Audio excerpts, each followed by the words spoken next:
கர்த்தருடைய நாமம் மகிமைப்படுவதாக. கிறிஸ்துவுக்குள் அன்பானவர்களை, இந்த நாளிலும் ஆரோக்கிய வார்த்தை ஒன்றை நாம் கேட்போம். நீதிமொழிகள் 10வது அதிகாரம் 25வது வசனத்தினுடைய பின் பகுதி சொல்லுகிறது, நீதிமானோ நித்திய அஸ்திவாரம் உள்ளவன் என்று போடப்பட்டிருக்கிறது. ஒரு வீடு கட்ட வேண்டும் என்றால் அதற்கு அஸ்திவாரம் மிக மிக முக்கியம். அஸ்திவாரம் சரியில்லாவிட்டால் ஒரு நிலநடுக்கம் வருகிறது, வேறு ஏதாவது ஒரு காரியம் வருகிறது என்றால் அந்த வீடு சீக்கிரம் விழுந்துவிடும்.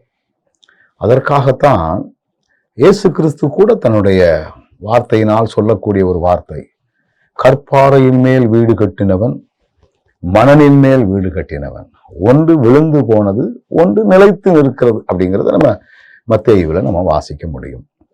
இங்க பாத்தீங்கன்னா நீதிமான் நித்திய அஸ்திவாரம் உள்ளவன். நீதிமானாய் நான் இருந்தால் என்னுடைய அஸ்திவாரம் ரொம்ப ஸ்ட்ராங்கா இருக்கும். எனக்கு அன்பானவர்களே, அந்த அஸ்திவாரம் நமக்கு ஸ்ட்ராங்கா இருந்தா எந்த நிலையிலும் நாம் அலசடிப்பட மாட்டோம். மனம் திகிலடையாது. இப்படியா அப்படியா என்று அலை பாயாது. நம்முடைய சிந்தைகளுக்குள்ளே கவலைகள் வராது, தேவையற்ற குழப்பங்கள் வராது. இது அப்படி ஆயிட்டுனா, இது இப்படி ஆயிட்டுனா அப்படிங்கிற எண்ணங்கள் வராது. எதிர்காலத்தை குறித்த கவலைகள் வராது. எதிர்காலத்திலே என்னுடைய பிள்ளைகள் கவனிப்பார்களா கவனிக்க மாட்டார்களா சந்தேகம் வராது. ஒருவேளை என்னுடைய சந்ததி எப்படி இருக்கும் அப்படிங்கிற எதிர்மறையான எண்ணங்கள் நமக்கு வராது.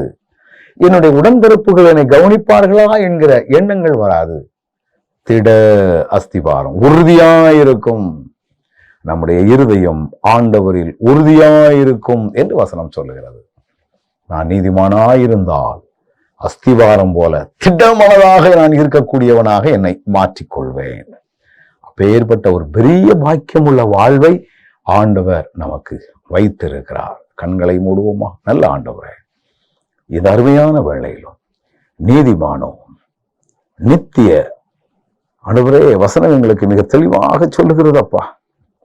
அஸ்திவாரம் உள்ளவன், பெர்மனன்ட், நித்தியம். அந்த அனுபவத்தை நாங்கள் தொடர்ந்து எங்க வாழ்க்கையில செயல்படுத்த எங்களுக்கு கிருபை தாரும். இயேசுவின் நாமத்தில் ஜெபிக்கிறோம் நல்ல பிதாவே.